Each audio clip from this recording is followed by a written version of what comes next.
Praise the lord. దేవుని యొక్క శక్తి కలిగిన నామానికి మహిమ కలుగునుగాక. ఈరోజు దేవుని యొక్క వాగ్దానము సామెతలు గ్రంథము 23వ అధ్యాయము 12వ వచనము. ఉపదేశము మీద మనసు ఉంచుము, తెలివి గల మాటకి చెవియొగ్గుము అని ఇక్కడ రాయబడి ఉంటున్నది. ఈ దినము దేవుని యొక్క వాగ్దానాన్ని వింటున్న వారులారా, మీరు మందిరాలలో బోధించుతున్న ఉపదేశాన్ని మీరు వినాలి. దైవజనుడు చెప్పే మాటలను మీరు విన్నట్లయితే, ఆలకించినట్లయితే నీ బ్రతుకులు బాగుపరచబడతాయి. దైవజనులు చెప్పేది దేవుని మాటలే కదా. దేవుని యొక్క వాక్యాన్ని తీసుకొని దైవజనులు చెబుతున్నారు కదా. దేవుని యొక్క వాక్యాన్ని చెప్పినప్పుడు ఆ మాటలను మీరు వింటే, ఆ మాటని అనుసరించి మీ జీవితాలు మీరు కట్టుకోగలిగితే మీరు దీవించబడతారు. ఉపదేశాన్ని విన్నవాడు ఖచ్చితంగా దీవించబడతాడు. దేవుడు చేసిన ఉపదేశాన్ని ఆనాడు ఇజ్రాయేలు ప్రజలు విన్నారు కాబట్టి భూమిని తలక్రిందులుగా చేసేవారుగా వారు మార్చబడ్డారు. వ్యాధిగ్రస్తులను స్వస్థపరిచేవారుగా, అపవిత్ర ఆత్మచేత పట్టబడిన వారిని విడిపించేవారుగా, సమస్త వాటి మీద అధికారాన్ని దేవుడు వారికి దయచేశాడు. కారణం, దేవుని యొక్క ఉపదేశాన్ని వారు విన్నారు కాబట్టి. ఈనాడు చాలామంది దేవుని ఉపదేశాన్ని వినటం లేదు. అందుకే ఏ మేలు, ఏ ఆశీర్వాదాన్ని పొందటంలే.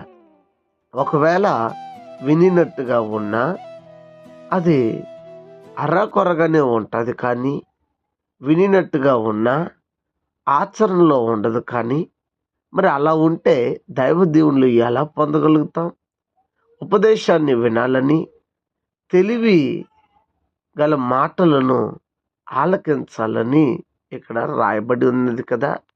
మరి దేవుని యొక్క వాక్యము ఎప్పుడు మనల్ని జీవింపచేసేదే కానీ, మనల్ని ధైర్యం ఇచ్చేదే కానీ, మనల్ని ఆదరించి ఓదార్చేదే కానీ ఏనాడు మనలను గాయపరిచేదిగా ఉండదు.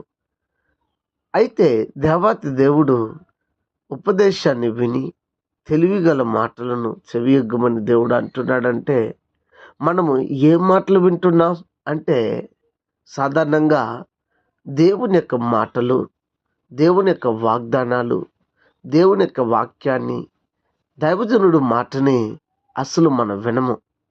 ఈ లోక సంబంధమైనటువంటి మాటలైతే, లోకాన్ని అనుసరించే వారు మాట్లాడుకునే మాటలైతే వినడానికి, ఆచరించడానికి చాలా బాగుంటుంది. కానీ ఒకరోజు అది కట్లపాము వలె కాటు వేస్తుంది అనే విషయాన్ని గమనించాలి. గమనించి మీ చేతుల గుండా మీ జీవితాన్ని మీరు నాశనం చేసుకోకుండా దేవుని యొక్క వాక్యాన్ని, ఆయన యొక్క ఉపదేశాన్ని మీరు వినండి. దైవ ఆశీర్వాదములు పొందుకుంటారు. దేవుడు మాట్లాడిన రీతిగా ఆలోచన చేసి ఒక మంచి నిర్ణయం తీసుకుంటారా? ప్రార్థన. పరిశుద్ధుడా, ప్రేమ స్వరూపి, నీ ఘనమగు నామమునకే స్తోత్రాలు.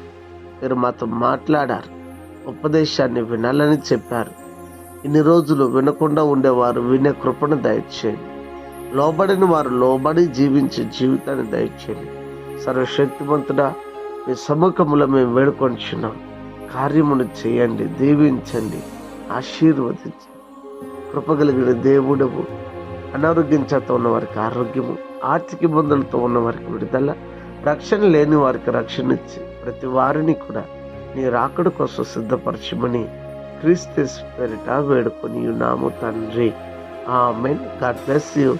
దేవుడు మిమ్మల్ని దీవించి ఆశీర్వదించునుగాక. ఆమేన్.